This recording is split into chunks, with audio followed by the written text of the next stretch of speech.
Há poder em suas palavras, capítulo 2. Seu sustento invisível. Mabel Marvin, que assistiu a um dos meus cultos, contou-me um bom exemplo dos resultados que podem surgir quando aceitamos a palavra de Deus ao pé da letra.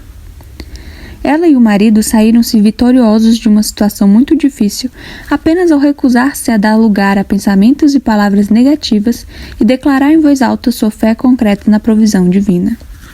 Eu creio que Satanás estava mais ocupado do que nunca no dia em que essa história começou, porque era domingo, numa hora em que as pessoas saíam da igreja e se dirigiam para casa.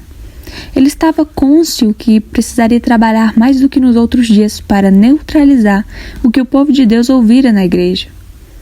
Talvez ele estivesse observando a situação de Mabel com júbilo, mas planejou mal, pois Mabel conhecia o poder da palavra emitida quando usada de acordo com os princípios de Deus.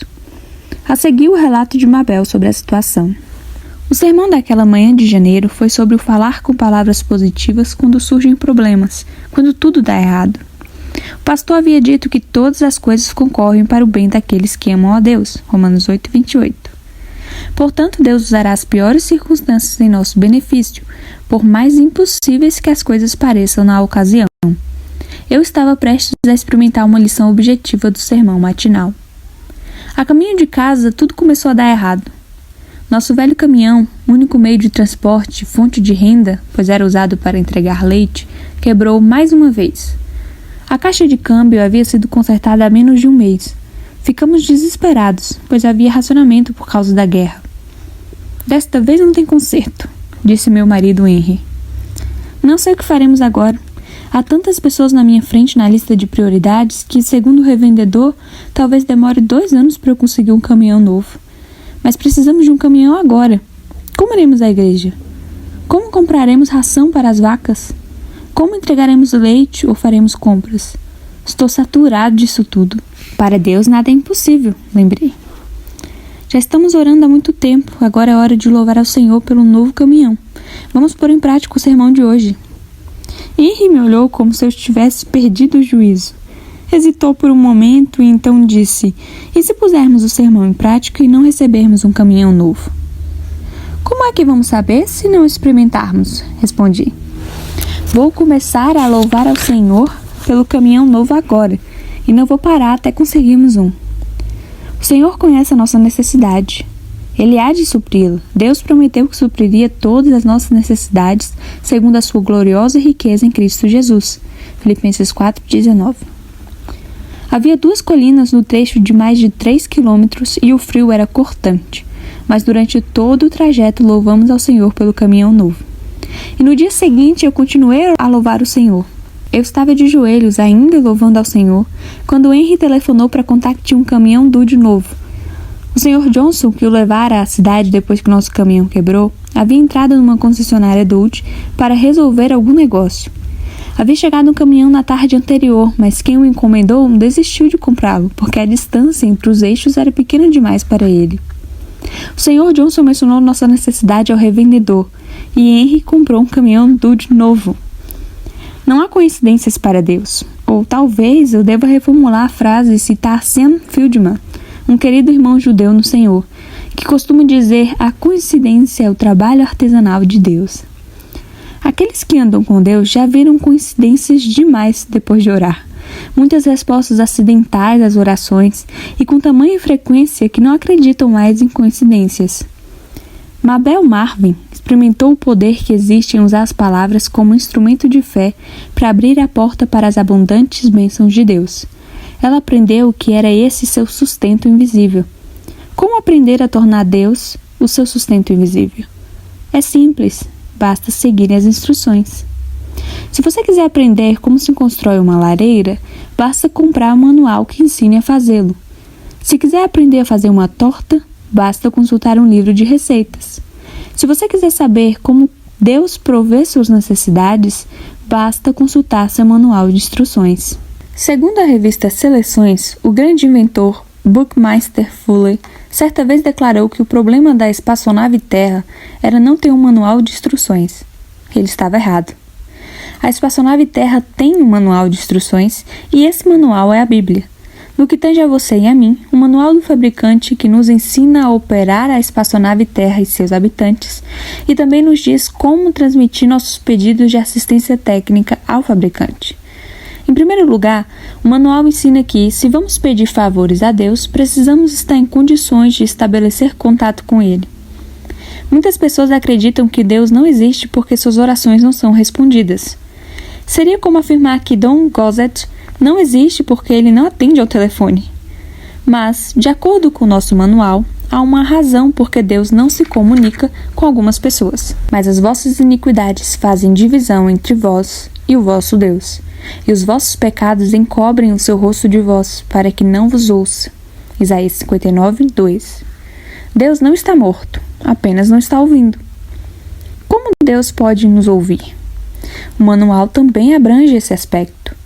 Em primeiro lugar, não deveríamos nos surpreender por Deus não nos ouvir, pois o manual revela que todos pecaram. Romanos 3, 23. Portanto, se temos problemas para entrar em contato com Deus, precisamos pedir-lhe que nos perdoe, que apague os nossos pecados. Ele pode perdoar os nossos pecados porque Jesus Cristo, o seu Filho, assumiu a nossa culpa. O Senhor fez cair sobre ele a iniquidade de todos nós. Isaías 53, 6. Jesus assumiu a culpa do mundo inteiro, mas para nos beneficiarmos desse fato, a Bíblia ensina que precisamos tomar determinadas atitudes. Arrependei-vos, pois, e convertei-vos, para que sejam apagados os vossos pecados.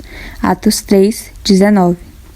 Arrepender-se é decidir viver segundo a vontade de Deus, pedir-lhe perdão pelos pecados cometidos e, se ainda não o fizemos, pedir a Jesus Cristo para entrar em nosso coração e em nossa vida. Apocalipse 3, 20.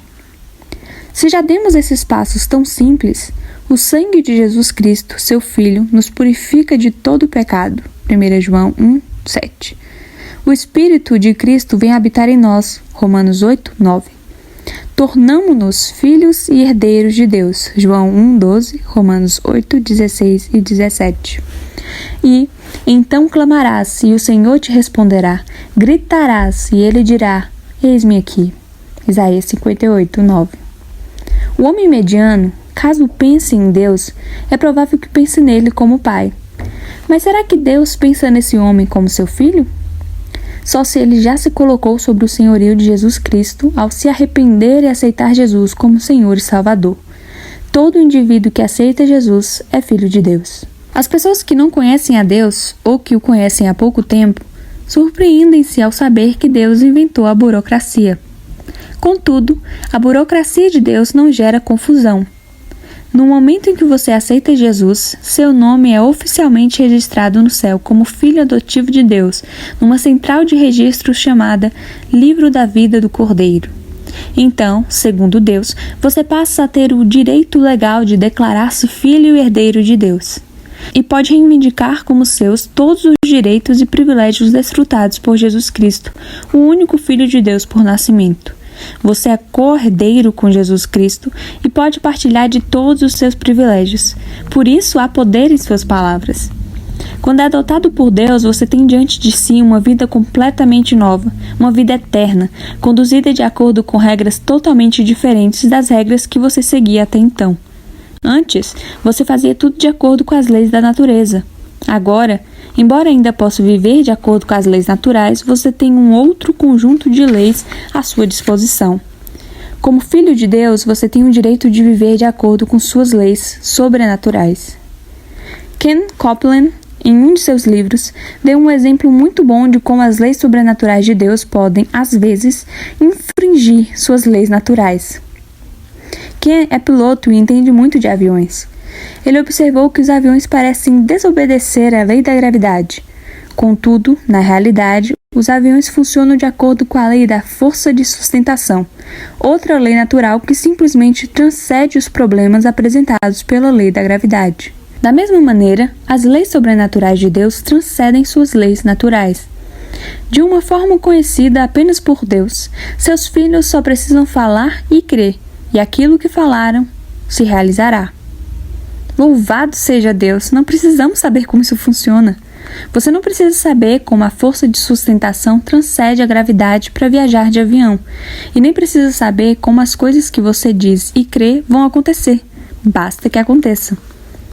Exatamente como os filhos naturais do mundo precisam aprender a andar sem serem derrubados pela lei da gravidade, os filhos sobrenaturais de Deus também precisam aprender como funcionam as leis sobrenaturais sem que sejam derrubados pelas leis naturais.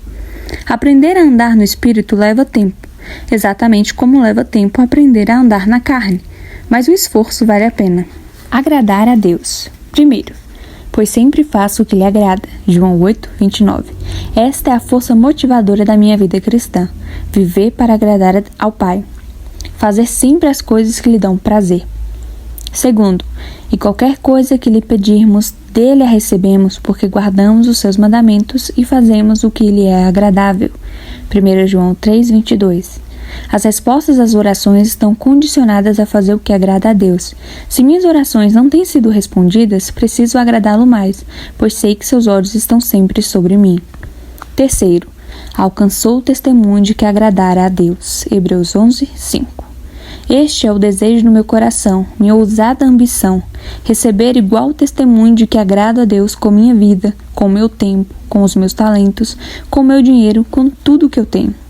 Quarto, sem fé é impossível agradar a Deus. Hebreus 11, 6. Como só é possível agradar a Deus pela fé, viverei com ousadia pela fé. Como? Vivendo pela fé no Filho de Deus. Gálatas 2, 20. A palavra está junto de ti, está na tua boca e no teu coração, isto é, a palavra da fé que pregamos. Romanos 10, 8.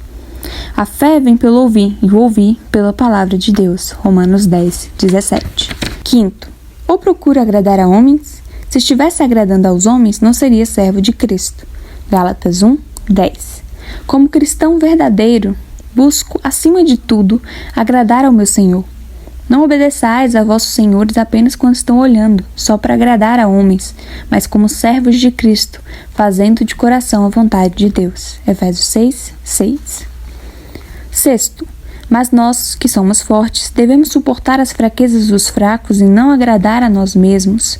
Portanto, cada um de nós agrade ao seu próximo no que é bom para a edificação, pois também Cristo não agradou a si mesmo. Romanos 15, 1 ao 3. Agradar a Deus significa deixar de agradar a si mesmo, a fim de servir aos outros no lugar de Cristo. Sétimo, pois assim diz o Senhor, escolhem aquilo que me agrada. Isaías 56, 4. Escolherei fazer aquilo que agrada ao meu Senhor. Portanto, quer comais, quer bebais, ou façais outra coisa qualquer, fazei tudo para a glória de Deus. 1 Coríntios 10, 31. E tudo que fizerdes, por palavras ou por obras, fazei-o em nome do Senhor Jesus, dando por ele graças a Deus Pai. Colossenses 3, 17. E tudo que fizerdes, fazei-o de todo o coração, como ao Senhor, e não aos homens, sabendo que recebereis do Senhor a recompensa da herança. É a Cristo, o Senhor, que servis. Colossenses 3, 23, 24.